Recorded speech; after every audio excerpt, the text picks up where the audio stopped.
Oi, meu nome é Marina Bragante e eu sou a sua candidata a vereadora, meu número é 18.000 e hoje a gente está aqui em mais um episódio do Papo de Marinas, uma conversa entre essas três Marinas da Rede Sustentabilidade para trazer para você pautas que, para mim, são muito importantes para nossa cidade.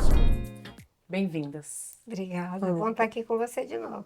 Um orgulho ter vocês duas aqui para poder conversar sobre temas que para nós são tão importantes e hoje a gente vai falar sobre a infância. Nós três somos mães, mas acho que além dos nossos filhos, a gente também tem um compromisso com as crianças e as diversas infâncias que se encontram no nosso país. E aí queria contar um pouco, porque acho que quando a gente fala de infância e de criança e está no município, a primeira coisa que aparece é vaga na creche. E óbvio que vaga na creche é importante, mas a gente precisa pensar primeiro também que vaga é essa, que creche que a gente está oferecendo, mas essa criança, além da creche, precisa de várias outras demandas. Precisa de uma saúde adequada, precisa de uma cidade que tenha parques e praças para ela poder brincar, a relação com o meio ambiente. Então, acho que tem muito investimento que São Paulo ainda precisa fazer e esse é o meu compromisso na Câmara Municipal de São Paulo, se tudo der certo, no ano que vem. E aí, ministra, queria começar fazendo uma pergunta para a senhora, que é: como é ser mãe na política? Como foi a sua experiência como mãe? Porque sei que na sua gestação foi bastante desafiador lá atrás, então queria escutar um pouquinho da senhora. Eu acho que, primeiro para as mulheres, de um modo geral, fazer essa integração da mulher profissional e da mulher que é mãe, né, da mulher que é política e da mulher que tem o direito de exercer sua maternidade, remete a criar as condições para que a gente possa desempenhar esses múltiplos papéis.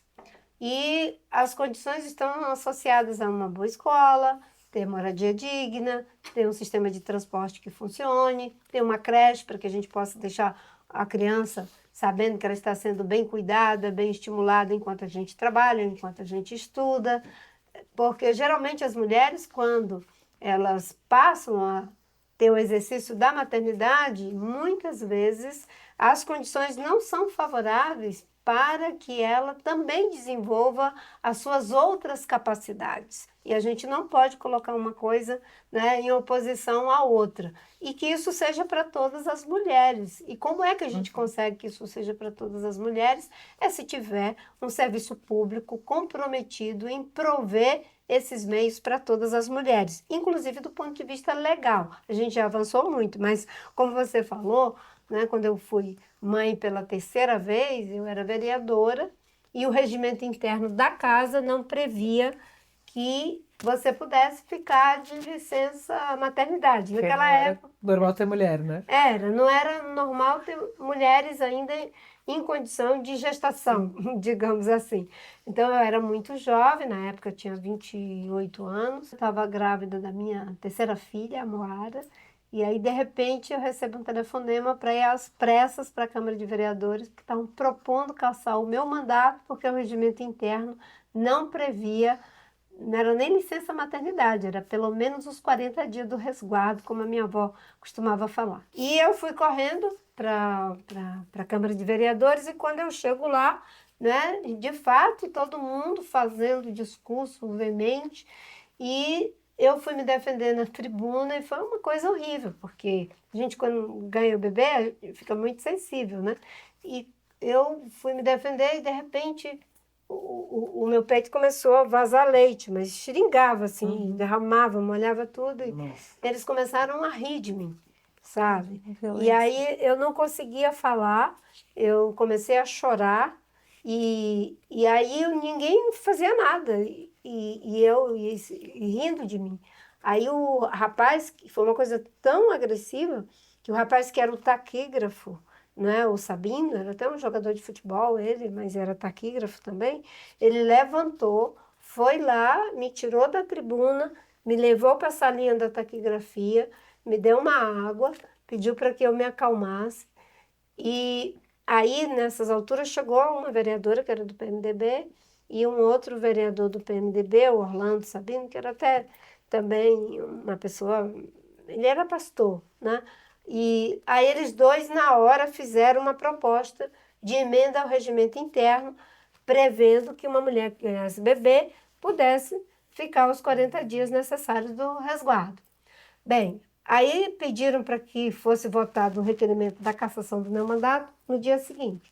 Só que houve uma comoção na cidade, não é? E no outro dia, quando chegou para votar o requerimento de cassação e o requerimento de emenda ao regimento, o requerimento de emenda ao regimento foi votado por unanimidade, porque aí entra a força da participação social, né? De quando a sociedade assume uma posição diante de uma situação de injustiça e de violência política contra uma mulher, que no caso não tinha nem o direito, né, de ficar ali cumprindo o período do seu necessário repouso e recuperação.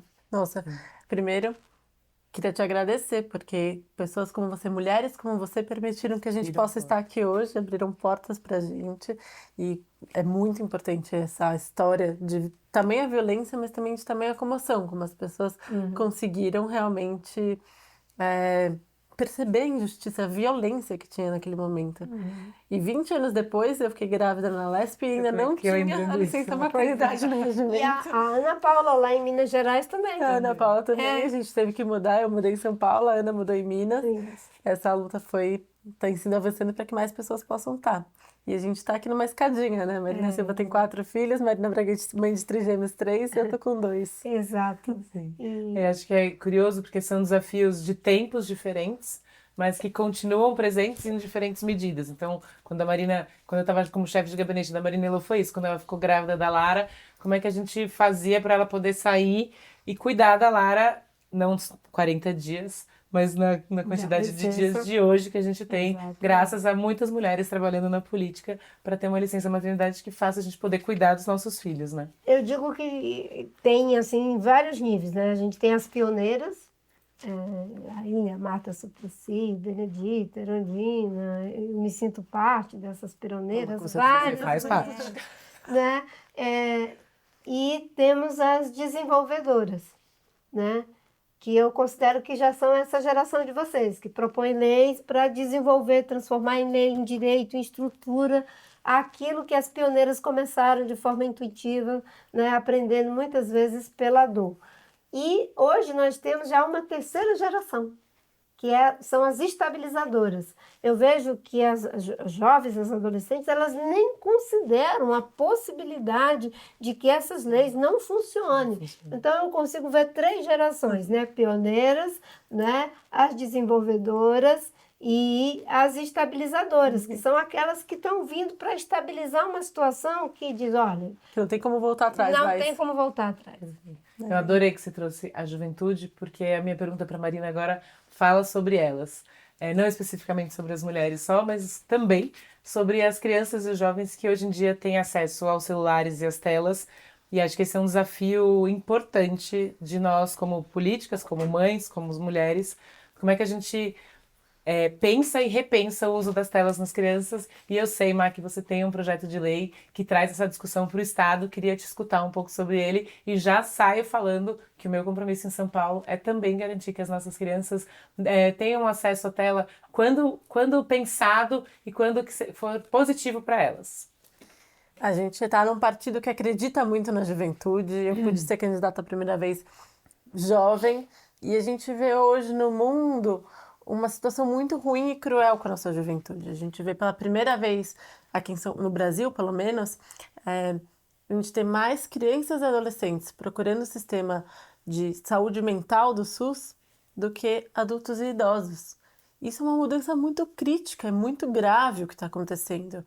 E essa questão de saúde mental dos jovens, de falta de perspectiva e muito concreta, assim como a queda de aprendizado pela primeira vez desde que se formou o PISA, que é um grande indicador mundial de aprendizado, a gente está tendo uma queda, as nossas crianças e adolescentes estão aprendendo menos. Tudo isso vem acontecendo de forma muito simultânea. Então, olhar para as crianças e adolescentes para todo mundo que está na política e para todo mundo que está na sociedade, a nossa prioridade absoluta. A Constituição Federal Brasileira coloca a palavra prioridade absoluta apenas em um artigo. No artigo 227, quando fala que a gente tem que cuidar das crianças e adolescentes. E a gente não está fazendo isso. E quando a gente olha para as escolas são um espaço em que isso está muito grave. Em que o celular, que é feito para viciar, tem sido ocupado o espaço do professor, o espaço da troca, o espaço da socialização, brincar, né? o espaço do brincar. Então a gente propôs esse projeto de lei que proíbe o celular nas escolas.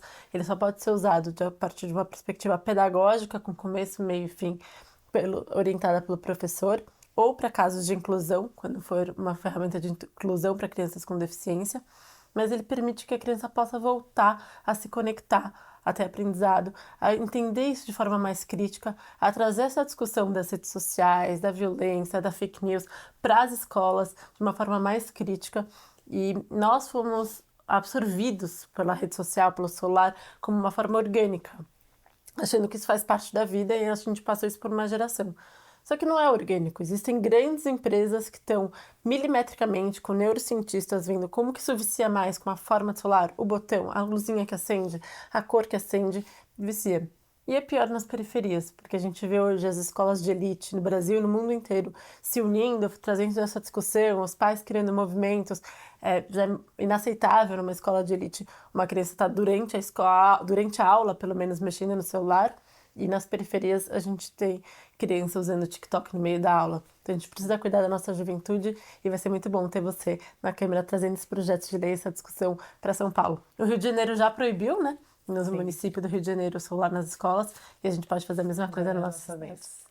E acho que durante a campanha eu tenho andado muito pela cidade de São Paulo. E outro dia eu estava no Itaim Paulista e a gente falou sobre o uso de telas e as mães falaram: beleza, a gente compreende e acha que é importante, mas a gente coloca onde as nossas crianças? E acho que aqui é onde conecta a criança com a cidade para a gente garantir que tenha praças que sejam adequadas para as crianças, que tenham água, banheiro, brinquedo para elas brincarem, que sejam protegidas para não sair correndo numa cidade que tem tantas ruas e avenidas.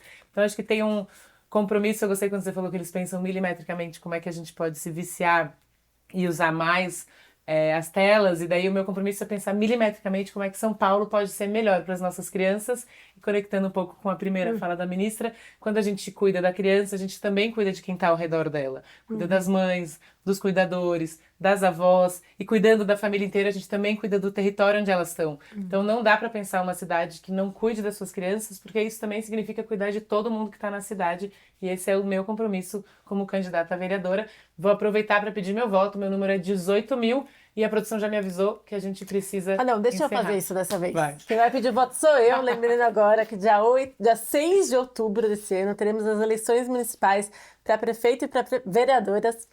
E a gente tem a chance de eleger essa mulher incrível, Marina Bragante, mãe de trigêmeos. E o número dela é 18.000. Ah, 18.000. Preparada para isso. E se você não é de São Paulo, tenho certeza que você conhece alguém que mora lá. Manda para sua mãe, para seus amigos, para sua família. Marina Bragante. Nossa vereadora, se Deus quiser, e o povo de São Paulo. 18.000. Então é isso, a produção avisou que a gente tem que acabar, infelizmente. Agradeço a presença de vocês, agradeço o incentivo e a inspiração de vocês. Reforço o meu compromisso com o nosso partido e com a nossa cidade. Meu nome é Marina Bragante, eu quero ser a sua vereadora, meu número é 18.000.